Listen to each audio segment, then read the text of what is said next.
River in the British capital, replacing John McVane for today's broadcast. This is the War Telescope. And now overseas to the British capital and Bill Chaplin. Go ahead in London. This is WWII Chaplin in London. The American planes based in Britain have been out again today, bombing targets, destruction of which will make invasion easier, less costly in life. The German radio says one of those targets was Berlin. We haven't any official word yet on today's bomb tonnage, but you know how it's been running during this pre-invasion blitz of ours. Sometimes almost 5,000 tons in a single day, as much as 20,000 tons in 1 week. And it goes on and on every day. Have you ever wondered where in the world all those bombs come from? How they get from the production line to the plane? Who's responsible for seeing to it that they're there? Well, that's what I'm going to tell you on this War Telescope program today. Or rather, what I'm going to ask the man who's responsible for it all to tell you. To tell you about the bombs and a lot of other things vitally needed all the time by your men who are already in combat, and which will be needed by the undoubtedly far greater number of men who'll be in combat when the big day comes. Here in the studio with me is one of our American generals. I don't recall that he's been in the headlines. He probably won't be. But it's quite possible that he'll be in the history books, credited with a man-sized share of winning the war by a job of organization that simply staggers the imagination. Our guest on the War Telescope today is Brigadier General Henry B. Saylor, Chief Ordnance Officer in the European Theater of Operations. General Saylor, will you please tell us first what our fighting men get from ordnance? They get all their guns, all their ammunition, all their motor-driven equipment. It's our responsibility in ordnance to see they have those things when they need them and replacements as they go along. So it's a lot bigger thing than just the supply of bombs that I spoke of. Supplying those bombs is a big job, but it's just one of almost countless jobs for ordnance. Rolling stock from jeeps to tanks, weapons from great railroad guns right down to the paratrooper's Tommy gun. Ammunition for everything. General, how is it humanly possible to keep our men supplied with all those things? I mean, how will it be possible after the invasion is underway? That's just what I came over here 2 years ago to find out. That's been my assignment from the moment I arrived in England. We've built up a big organization. We've had fine cooperation. I can safely say now that we're ready. Of course, the job never ends. The problem of keeping the flow of weapons and ammunition and vehicles coming across the Atlantic is a constant one. But it's a problem we know how to handle now. And how big is your organization over here, General? I can't give you figures on that, for obvious reasons. But I can say that the ordnance organization in this theater is larger than that in any other theater, including the Mediterranean. Well, General, will you explain this?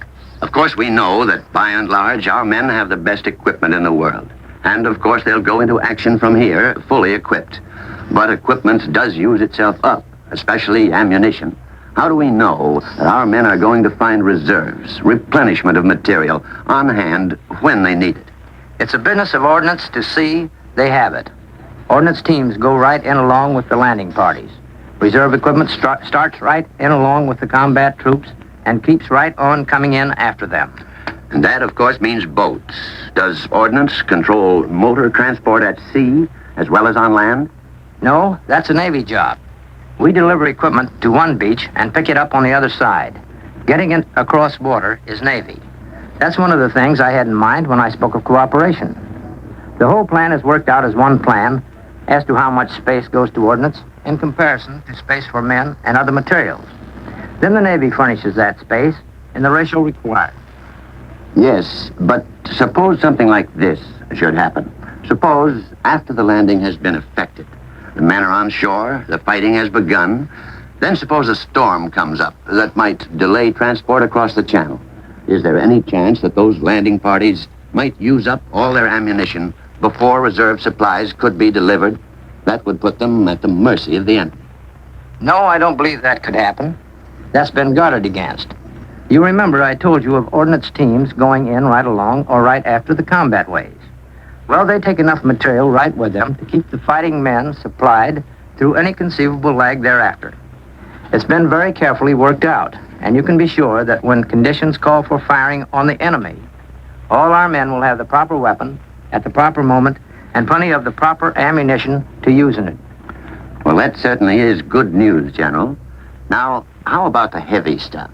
The tanks, the self-propelled guns, all the big field cannon. How about those? Some of those are inevitably going to get knocked around some, or just plain worn out. How about replacing them? That's all arranged for, too. Take tanks, for instance. Say a tank moving inland is knocked out of action by artillery fire or a bomb. Well, we're notified, and we go right in there with a brand new tank on a big trailer. We turn that tank over for use, and we put the inactive tank on the trailer and haul it back to the beachhead. And back there, and this will be done in a surprisingly short time after the first landings, we'll have repair crews all set to put that tank back into working order. There'll be mobile repair units almost immediately. And very soon, regular fixed repair bases. The same plan will be used for all combat units. And you spoke of guns wearing out. Well, they do under heavy firing conditions, of course. So we have teams that go right along with the artillery and keep testing every gun. Before any barrel is shot out, a new gun is ordered up. So when the old gun is released for repair, the new one is all ready to take up the job. That is certainly all very interesting, General. Now, I think that I've asked enough specific questions. Won't you tell us now something that you yourself would like to explain to the folks at home? I know that Mrs. Saylor is listening in Washington, and you'd probably just rather tell her about your life over here. But right now, please think of all the families and friends of the men who are going to be fighting on the continent.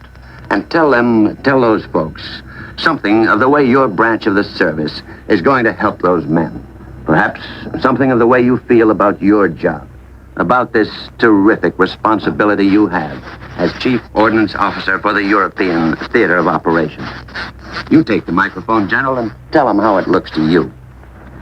The Ordnance Department is supplying our invasion armies with everything that shoots, with every type of bomb and blockbuster, and everything that rolls from bicycles to tanks. It is supplying some 2,300 separate major combat items and more than 350,000 different kinds of spare parts that are needed to keep all these items in first-class repair.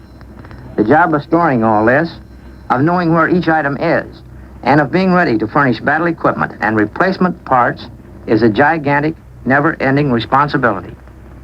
Ordnance includes the shells and charges that feed all the weapons, machine guns, cannons, and includes the incidentals necessary to the operation and maintenance of this tremendous firepower.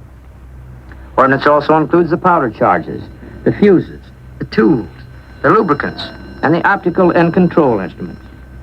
Our armed forces must have weapons of tremendous range and firepower, and weapons that will shoot under any conditions. They come from the engineering skills and production techniques of American industry and the Army Ordnance Department. This industry ordnance team is a powerful, efficient, and effective adjunct to American fighting men. This industry ordnance team strives to make the job at hand for these fighting men easier and speedier. The ordnance slogan, Armament for Victory, through the cooperation of American industry and Army Ordnance, is the backbone of our industrial strength at home and of our military strength on global battlefields at this hour. In conclusion, I would like to extend a word of high praise to Lieutenant General John C.H. Lee, Deputy Theater Commander, European Theater of Operations, to Major General Levin H. Campbell, Jr., the U.S. Army Chief of Ordnance, and to the very able men with him who have worked tirelessly to make certain that the American soldier is the best equipped fighting man in the world. Major General Gladium M. Barnes, Chief of the Technical Division, Office Chief of Ordnance. Major General Tom Hayes, Chief of the Industrial Service, and Brigadier General Julian S. Hatcher, Chief of Field Service of the Army Ordnance. Truly, Ordnance will keep them rolling and shooting. Thank you, Mr. Chaplain. And thank you, General. We've had the privilege of listening today to Brigadier General Henry B. Saylor, the Chief Ordnance Officer of the European Theater of Operations. I think what he's just told us is one of the most reassuring statements we've had so far in connection with the forthcoming invasion. What his talk has told us, in a nutshell, is that there's no reason for any of us to lie awake at nights having nightmares about our men caught on the field of battle without full and constantly replenished weapons and ammunition and all the tools with which to defend themselves. That has happened in other wars, in other armies, but General Saylor has spent the past 2 years of his life seeing to it that it won't happen to our army in this war, and he says it won't. Goodness knows those fighting men are going to have it tough enough. It's very good to know that every piece of equipment they need will be ready to their hand when they need it, so they can drive the enemy hard and get this whole business over with just as quickly as is humanly possible, and get back to their homes and to you. That's what the general's told us, so I'm sure you all join me in thanking him for bringing us this message today. Thank you, sir. And now we have time for just a few words on the spot news of today.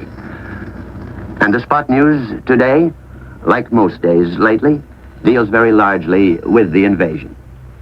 Especially, almost entirely, in fact, the news from Germany does.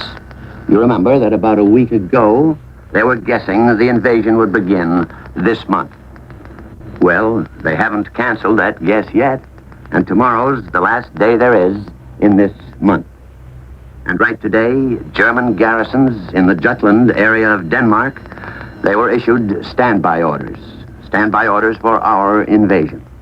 According to reports reaching us through Stockholm from neutral Sweden, a high state of alarm was declared in that part of Denmark. That's just about the same as a state of siege. So the Germans apparently still feel that their guess about April invasion may still be right. We naturally aren't denying or confirming. We're just keeping quiet and letting the Germans do the worrying. And anyone who doesn't keep quiet enough is dealt with very forcibly. Just today, a woman who was a temporary government employee here was sentenced to 3 months hard labor. She's pleaded guilty to violations of defense regulations, violations caused by careless talk. This is W.W. Chaplin, returning you now to the NBC newsroom in New York. And so, with that report on the war from W.W. Chaplin, NBC staff man in London, we put away the war telescope until next Saturday at this same time. Each week, members of our London staff present special guests in this program of Sidelights on the War. Today, W.W. Chaplin presented as his guest Brigadier General Saylor, Chief of Army Ordnance in the European Theater.